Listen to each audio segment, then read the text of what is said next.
Huh? Do you think Hypergriff fears what it has created? Okay, weird question to ask, let me back up for a second.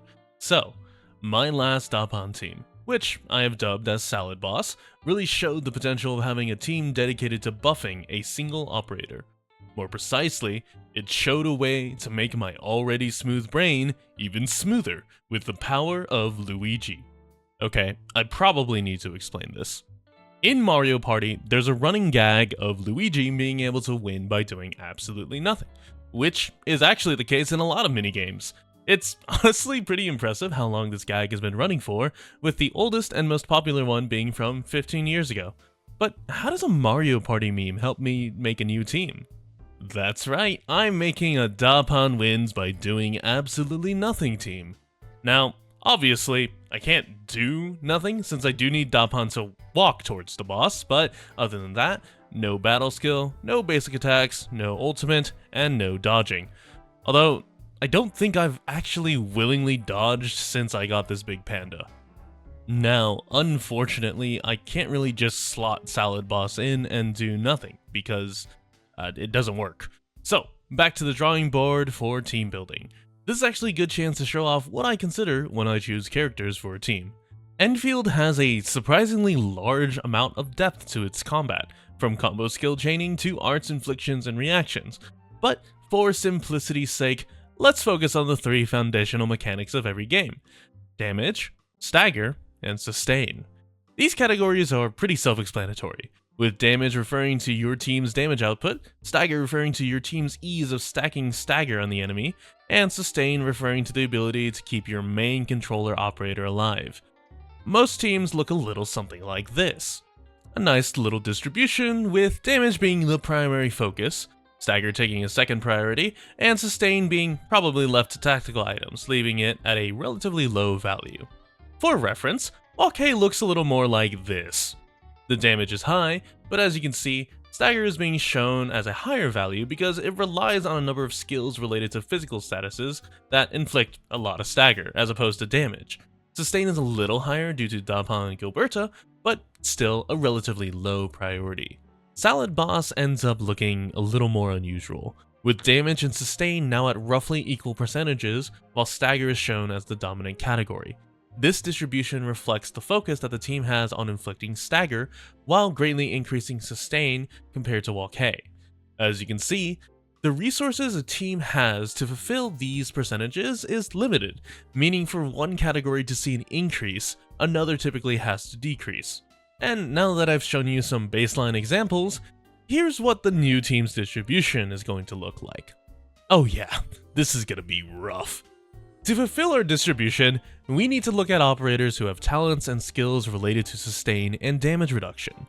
Operators who can wield weapons that have ways to buff the healing they do through the casting of their skills or other to easy fulfill conditions. Operators who have a very clear synergy with the gold healing gear to increase the treatment amount that they provide. That's right, it's Snowshine. I briefly showed off her kit in the previous Dapan video, but there are a few things I'd like to go over before we move on to the rest of the team. I've opted to increase her base health with this weapon skill as opposed to increasing the percentage healing like before, because reaching 20k HP is funny. Doing the math, you can actually get away with +4 to the healing skill and deal more healing without the HP increase, but counterpoint, 20k HP is funny. Her battle skill also provides 90% damage reduction in it, which can lead to some ridiculous mitigation. So, having 1 SP up for it is really nice. The other part of her kit that I wanted to discuss is her second talent, Polar Survival. Giving a 10% defense boost per defender is no joke, as we're gaining an extra 5% final damage reduction with 2 defenders as opposed to no defenders, bringing it up to a whopping 82% final damage reduction before equipment bonuses. If only there was another defender in the beta who also did really good sustain.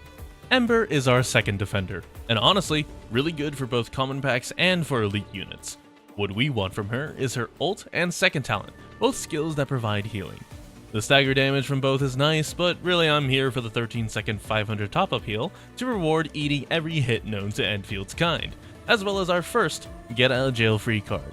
By the way, I know it's the beta, and we're probably going to see some more absurd numbers on release, I also know Ember is a 6-star, but Ember is the only operator that I know of who has an over 1.0 scaling on skills that scales with a stat. Keep in mind that Snowshine's healing scales with a percentage of her base attack, while Angelina's scales with only half of her total int.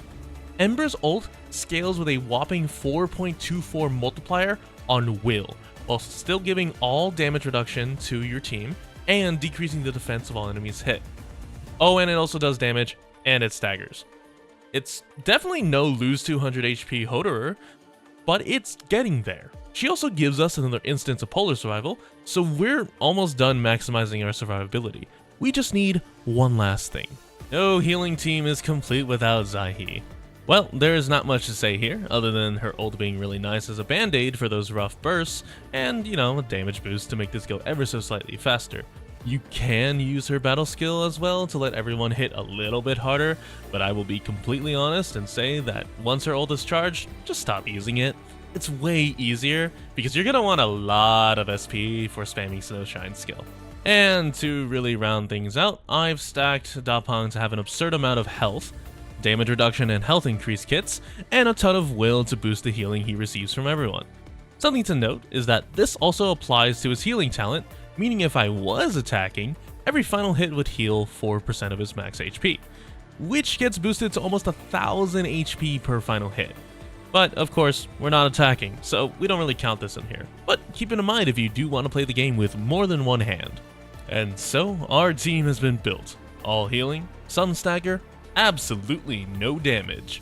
It's honestly quite impressive that I'm allowed to run this build with absolutely no consequence to my ability to clear a boss. And so, I christened this team with a name befitting its talents. Dairy Queen. Alright, so I'm currently proofreading, and I feel like I need to explain. When I first came up with this team's name, I was thinking of the Chinese gaming term for healing, which is milk. Oftentimes, healers are referred to as wet nurses who provide milk to heal, and so I thought, wow, Dairy Queen fits so nicely here.